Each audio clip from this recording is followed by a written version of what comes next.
Share some words. So we're drawing from the ROPSHITZER, and we're going to talk about YACHATZ a little bit, and I'm going to tell you a thought that I had. I sort of came up with it, and I'm telling it to you because you're going to see that the ROPSHITZER is going to go into this same thought, but it's going to become a different thought when he touches it.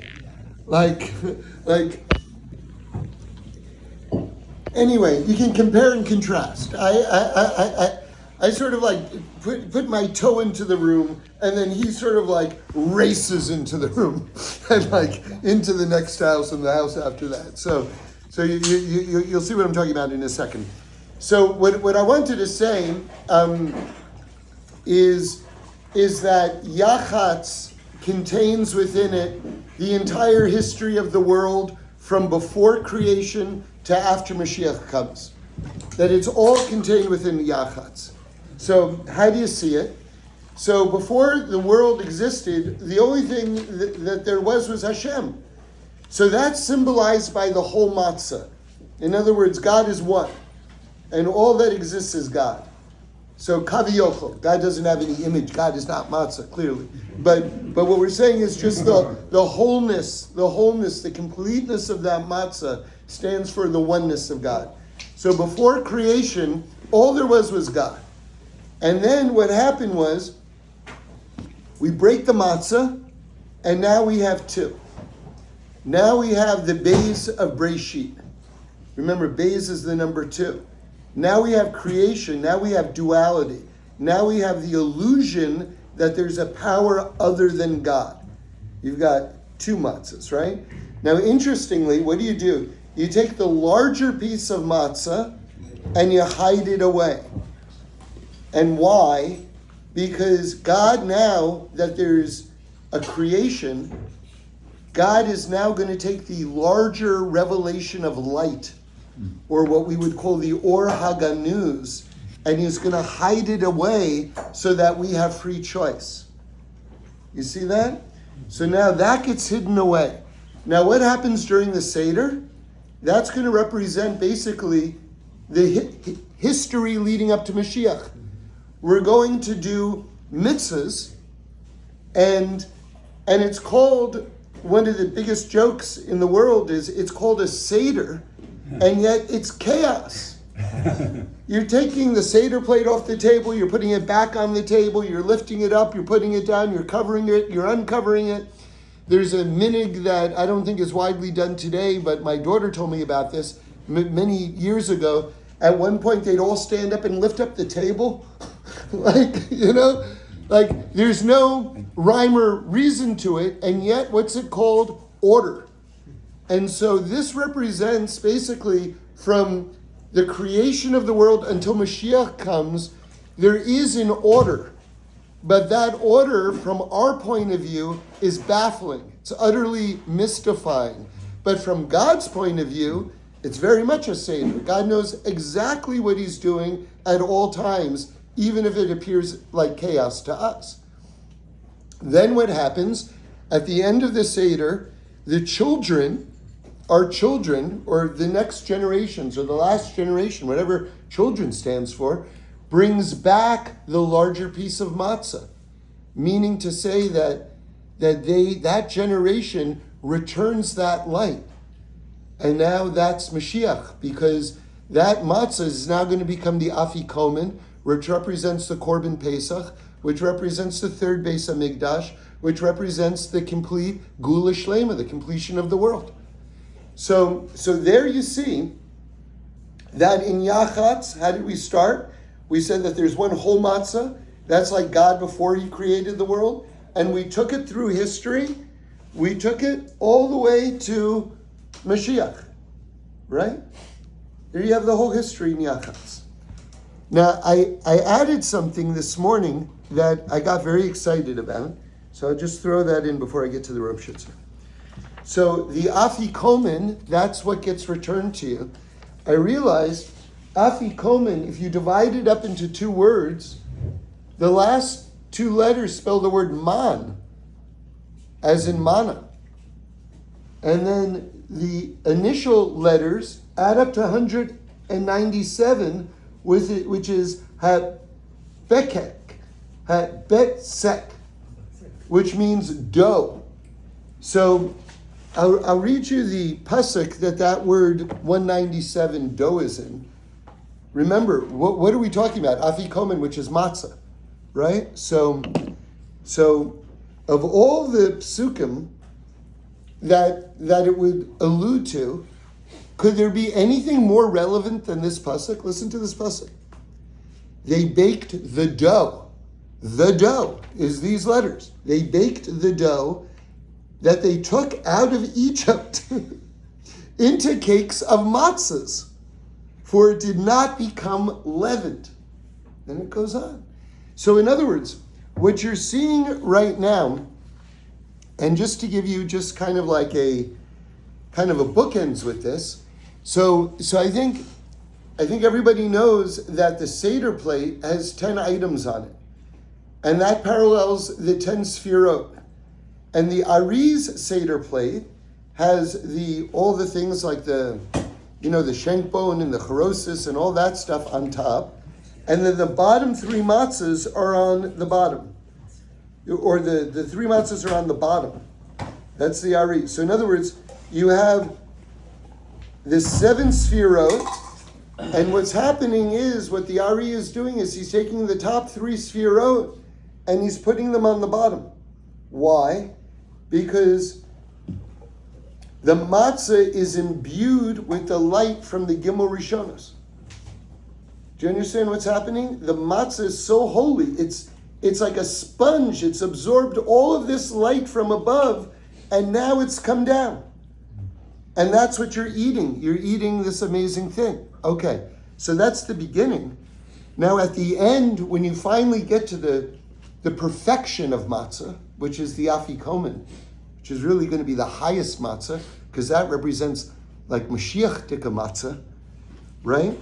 Now we've got this idea of the matzah that we took out of Egypt has now become what? Man. It's literally become bread from heaven at the end. And what was man? So Rabbi Akiva says in Gemara Yuma, that man was crystallized light. It was the food that angels ate. So in other words, by the end of this Seder, the matzah that you're eating is like literally man, and it's literally crystallized light. And then I threw this in also. This hit me, it like floored me. I put it on the podcast that I sent out this morning. What happens at the end after that? Everybody makes a circle, right? Or the men anyway, make a circle and you dance and you sing L'shana haba b'Yerushalayim L'shana haba, and you make a circle. You know what that is? What's that circle? You're now the matzah. You're the matzah. Because you have absorbed that light into you. And now you're the matzah. One of my favorite stories, it's in the Art Scroll Hasidic Haggadah. I think they've got like a big fat one, but this is like the little thin one. I love that Haggadah. And there's a story in there from the Sanzer Rebbe, and he said that after the Seder, he would hold his stomach and he would say, "Oh, stomach, I envy you. You have so many mitzvahs inside you." So that's us at the end of the Seder. We've taken all of that light and it's inside of us at that point. So as Rabbi Smile said this morning so beautifully, the Seder it's not information, it's transformation. It's not information, it's transformation. The idea is at the end of the Seder, you've absorbed all of that, and now you're different. Okay. So now with that in mind, that was my little take on YACHATZ. But now let me show you what the ROPSHITZER does. Because the ROPSHITZER references a medrash. And you know, I've looked at this medrash before, but I never really like concentrated on it. It's like a wild medrash.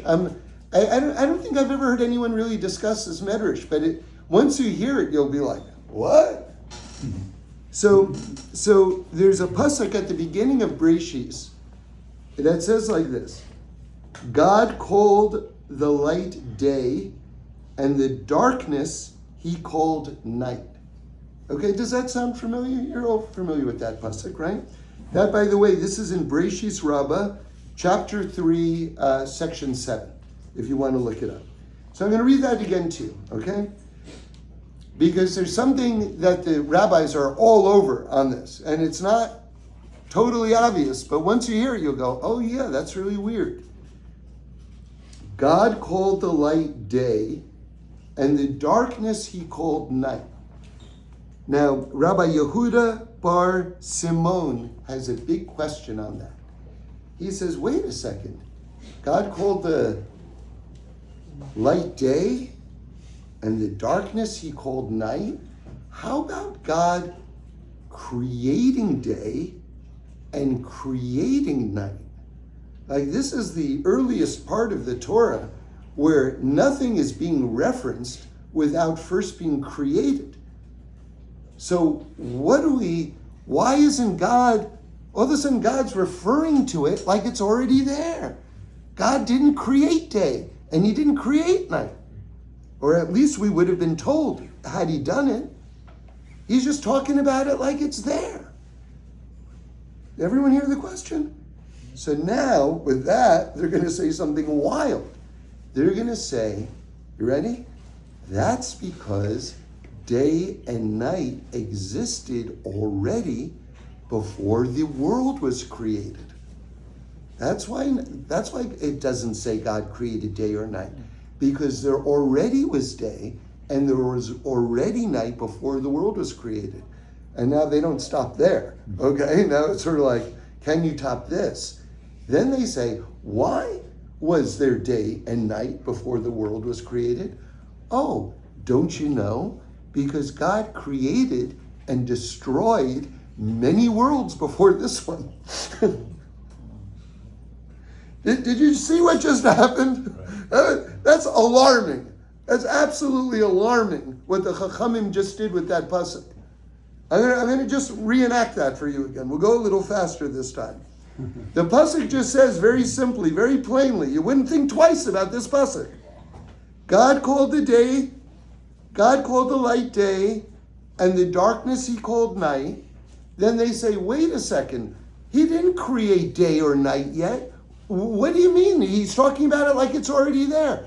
Because it was already there. Why? Because God created and destroyed many worlds before this one, and day and night had already been created in those worlds that he created and destroyed. Everyone get it? Pretty significant, no? Okay. So now let's get to the ROPSHITZER. What does the ROPSHITZER say?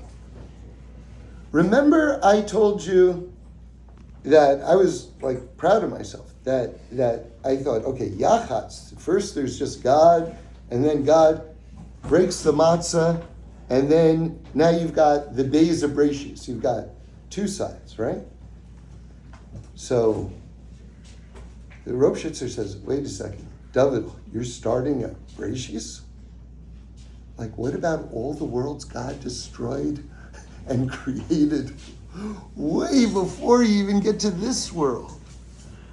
So what the ROPSHITZER says is that when you do YACHATZ, it's talking about Shviras HaKelim, the shattering of all the vessels, and all the worlds God created and destroyed way before you even get to this world. And then it doesn't stop the Shviras HaKelim, the devastation that's spiraling downwards through this world. He says, then you get to the eating from the tree of knowledge between good and evil. That's also a Shviras HaKelim. That's also a breaking. And it keeps on going until we leave Egypt. That downward spiral is like that breaking, that smashing is going until we leave Egypt. And you know something? He didn't say this, but they don't say everything, because look, these books are small. You can't say absolutely everything. So when I add something, it's sort of like, you just didn't bother writing it down. You know what I mean?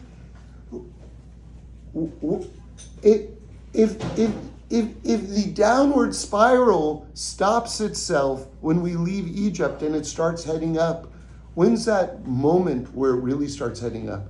When we get the Torah. And what's the Torah? 2 pieces. Those are the 2 luchos. Do you get it?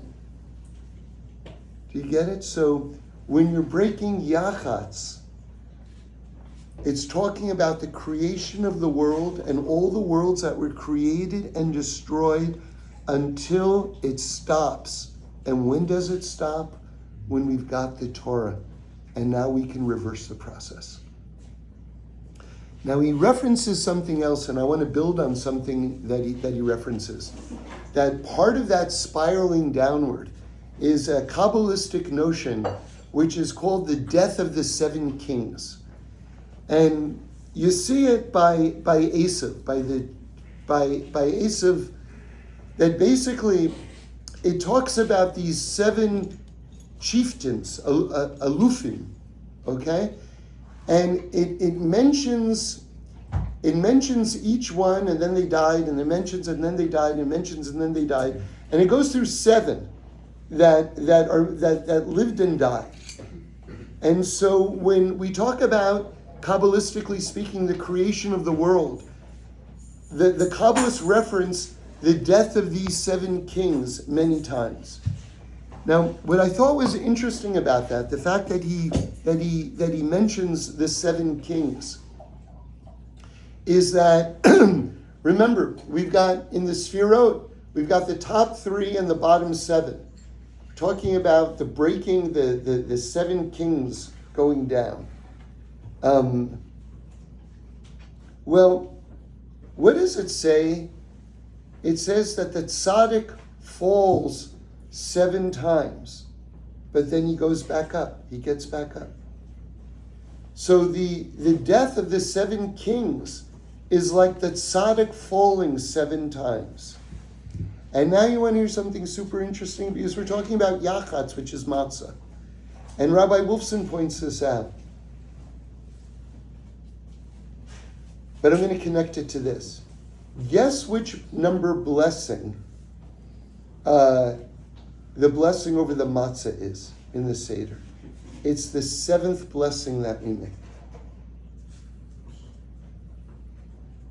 So in other words, YACHATZ is talking about the spiraling all the way down, but then what do we do in Galus? We do mitzvahs, and we build ourselves back up.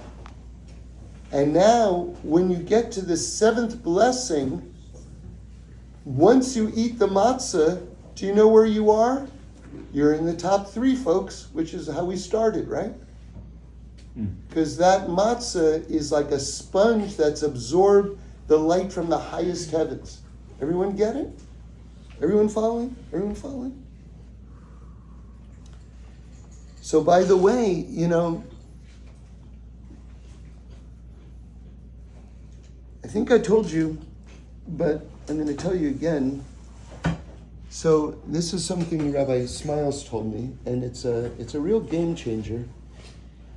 You know, a lot of people, and I feel bad for people who don't know this, they lean to the left, and it's so uncomfortable. I mean, it's a tircha. It can really actually negatively impact your Seder. And there's such an easy way around it. And here's the easy way around it. You turn your chair this way. And now I couldn't be more relaxed. You know? And it's that easy. And you're not cheating. The whole idea of leaning is because back in the day, people ate on couches and they stretched out, and the leaning is supposed to be a sign of luxury. not a sign like you got some weird back ailment, So this you can eat and everything like that.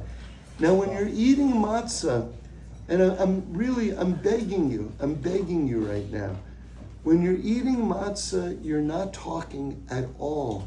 And I recommend that you have your eyes closed and you're leaning and you're just eating the matzah. And that eating matzah is like it's maybe the most spiritual moment of the entire Seder. And not only that, and this is from Rabbi Wolfson, and I'm sure many generations before then, that because it correlates with the seventh blessing, it correlates with Sheva Brachos, which means that we're talking about marital intimacy right now. That your eating of the matzah is something, it's an intimate experience that you're actually having between you and Hashem at that moment. And so really take advantage of what it means to eat the matzah. Like if people are just eating matzah and chewing and joking around and talking, I can't bear the thought of it. I can't bear the thought of it. But at least if they're doing it, you don't do it. Okay. So that's the idea of YACHATZ on one level. You're going all the way down of all the breakages down into creation until we leave Egypt, and like I say, until we have the Torah again, which is the two sides of it. All right, now I'm going to tell you a great gematria and a great kavanah to have when you break the matzah. So when you're breaking the matzah, this is also from the ROPSHITZER. The word gevura means like dinim, right? Like you don't want dinim on you. Those are like decrees. You don't want decrees on you. And so the idea is gevura is gematria 216. And when you break the matzah, you break it in half. What's half of 216? 108. And guess what the gematria of YACHATZ is? 108. Which means that during the time of YACHATZ, you're breaking the gevuras in half. You're breaking gevuras. And the ROPSHITZER goes out of his way to say that to this day, if there are any gevuras on anyone, Chas v'Shalom, on Klal Yisrael, to this day, when it comes time to breaking the matzah, you are breaking the gevuras, right? You're smashing decrees. You're smashing them. Okay. Now,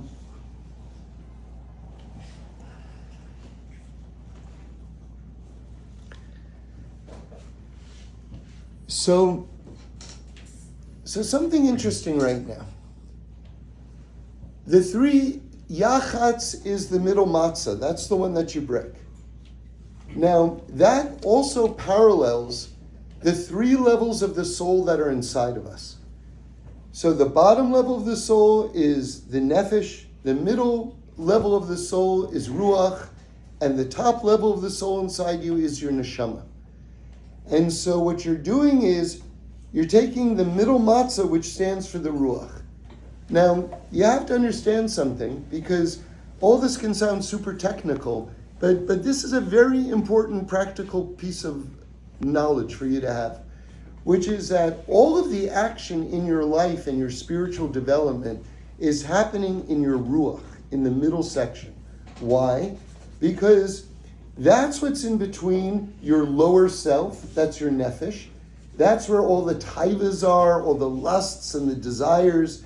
That's what keeps your blood pumping and your organs moving. That's your raw, primal life force. That's your nefesh. Now above that is your neshama. And above that is the ruach. And above that is the neshama. That's like your godly self. So basically the ruach is the realm of free choice.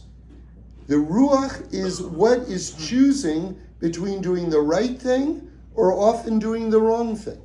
And it's all happening in the ruach. So really, if you were to say, which part of your soul is most you, the answer is the ruach.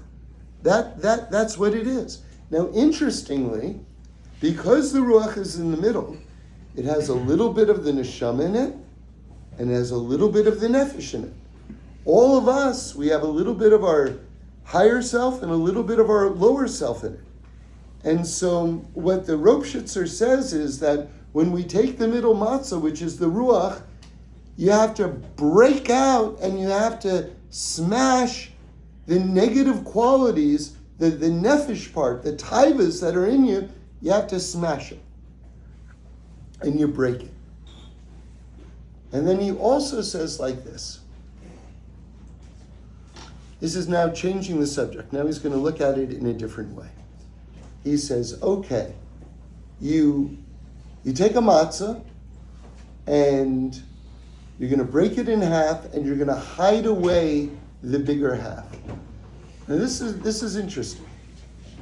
He says, you've got two parts to your day, or you've got two parts to your identity. You've got the part that is openly doing mitzvahs and actively engaged in doing mitzvahs. So that's the side of you that would be represented when you're learning Torah, or when you're doing chesed, when you're putting on tefillin, when you're actively doing mitzvahs. That's that part of you, okay? And then you've got the part of you where you're showing up at the office, which is also a mitzvah. I mean, you're earning money to support your family and things like that, and give tzedakah and all the rest. That's also holy. But it's not holy in the same way as, say, when you're learning Torah or putting on tefillin or something like that. Now he says that which part of you is the real you? And he says the part of you that's the real you is when you're actively serving God. Now, interestingly, he says you take that half, which is the bigger part of the matzah, and what do? You hide it away. You hide it away. And he says that what that correlates with is that service that you're doing, all the mitzvahs that you're doing, are getting hidden away where? In Olam Haba. In other words, the other stuff that you're doing, like you go to the office and things like that, that's openly apparent to everyone, and that's like this world. Everyone can see it. But the reward for the mitzvahs that you're doing, that can't be seen. So that gets hidden away, but then at the end, it gets revealed, and that's the afikomen, and that correlates with Olam Haba when you receive your reward. So the bigger part of you is actually hidden away, and that represents Olam Haba, but that will be revealed in the next world. Okay. So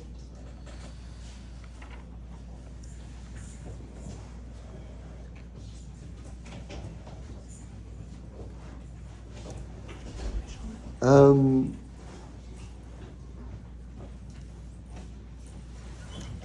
then I'll just make one last point. He's got a lot of things here.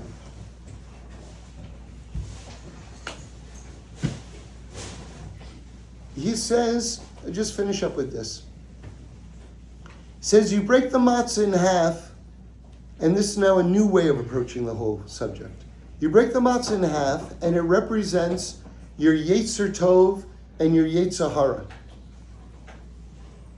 And the thing is that, remember, it says in the V'ahavta that we serve God b'chol levavcha.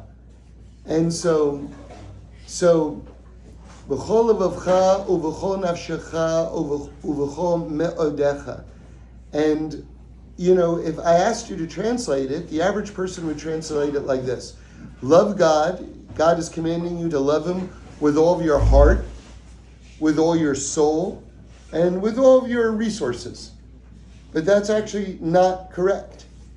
Levavcha is actually plural. It says, because it has 2-letter bases in it, it means love God with all of your hearts. And so the Chachamim say, what does that mean with all of your hearts, plural? Serve God with your Yetzer Tov and your Yetzer Hara. So those are the two sides of the matzah, your Yetzer Tov and your Yetzer Hara. And what the ROPSHITZER says is that, it's hard to serve God with your Yetzer Hara. So what do? You put that part away and you hide it away until the end of the Seder. And after you've done all of the mitzvahs of this Seder, which symbolizes after you've risen to a higher spiritual level, then you'll be able to take out your Yetzer Hara and serve God with that too. But it's a process. It's a process, right? You got to be a little bit more elevated to be able to access that, because serving God with your Yetzer Hara, you know what I mean? It's like who's zooming who, right? Like it can really convince you to do things like, anyway, you get the idea. All right, that's it. Oh, yeah.